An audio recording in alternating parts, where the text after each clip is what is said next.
Et ce qui est important, c'est d'exprimer ses émotions. Parce que les émotions, c'est une forme d'énergie, si vous voulez. Et comme toute énergie, elle a besoin de circuler.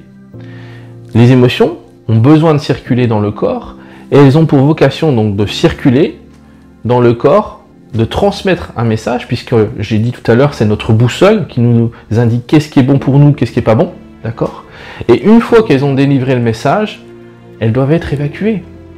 Parce que qu'est-ce qui se passe si je réprime mes émotions, si je les garde à l'intérieur de moi? Qu'est-ce qui se passe? Ben, ça va créer une tension à l'intérieur de mon corps.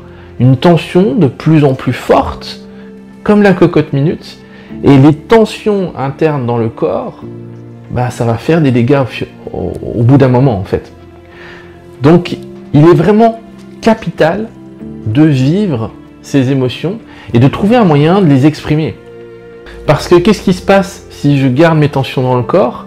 Ben, quelque part, je détruis mon corps. Je détruis mon corps à petit feu. Et il va y avoir, au bout d'un moment, ce qu'on appelle un phénomène de décompensation. Alors la décompensation, elle va pouvoir se faire à deux niveaux. En fonction de notre terrain, et ça va décompenser là où on est le plus fragile. Ça peut décompenser sur le corps physique, d'accord?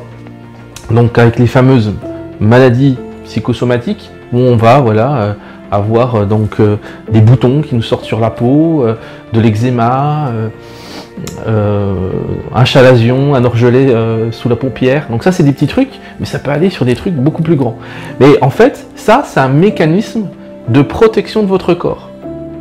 Le corps, il n'a pas trouvé d'autre façon que d'extérioriser la tension comme ça. C'est ça. Donc je vous dis, il y a une intelligence du corps, c'est juste incroyable. Le corps, il a une intelligence. Il y a une tension, pour ne pas être détruit, le corps, il va chercher par tous les moyens d'exprimer l'émotion, d'exprimer l'énergie. Donc soit on l'exprime, l'émotion, soit c'est le corps qui va s'en charger. Et donc voilà, ça va faire des boutons, ça va faire toutes sortes des fibromes, et puis voilà, ça peut aller sur des maladies un peu plus graves, jusqu'au cancer. Voilà. Donc ça, c'est une forme de décompensation liée au fait qu'on réprime complètement les émotions.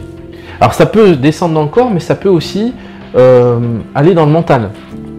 Dans le mental, sous forme de principes, de règles, de principes, de règles strictes que la personne va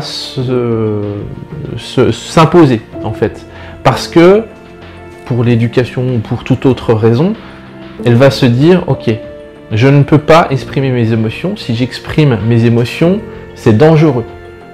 Donc, je vais mettre en place tout un système, toute une stratégie en fait, pour que, quoi qu'il arrive, dans n'importe quelle situation, je n'exprime jamais une émotion, je n'exprime jamais un signe de faiblesse, je n'exprime jamais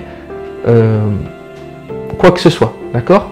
Et donc ça crée quoi? Ça crée ce qu'on appelle une rigidité mentale.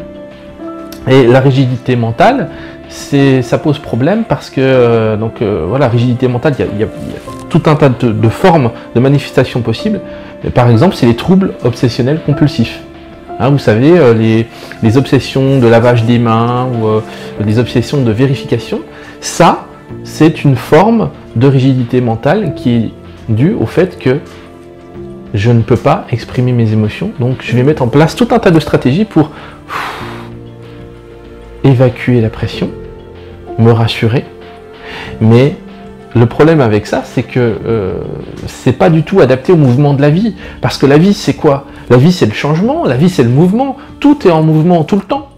Et donc, face à cette rigidité mentale, ben, ça va être extrêmement handicapant pour la personne. Ça va lui bouffer énormément d'énergie, ça va lui prendre du temps, et puis ça va lui faire perdre plein d'occasions. Hein. Donc ça va être très handicapant pour la personne et source d'une grande souffrance psychique. D'accord? Donc ça, c'est les conséquences, si vous voulez, de ne pas exprimer ses émotions. Alors, c'est quoi la solution? Parce que, effectivement, comme j'ai dit tout à l'heure, on vit dans une société qui, si on exprime pleinement nos émotions comme des enfants, en fait, dans l'idéal, c'est ça qu'il faudrait faire. Hein. quand je sens une émotion qui monte, je l'exprime comme un gamin. Je me pose pas de questions.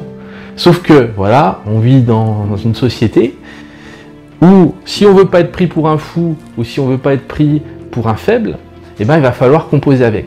Et donc là, c'est tout ce qu'on appelle la gestion émotionnelle. Apprendre à gérer ses émotions. C'est-à-dire, tout en conservant son rôle d'adulte, sérieux et tout ce que vous voulez, trouver des moyens de décompensation.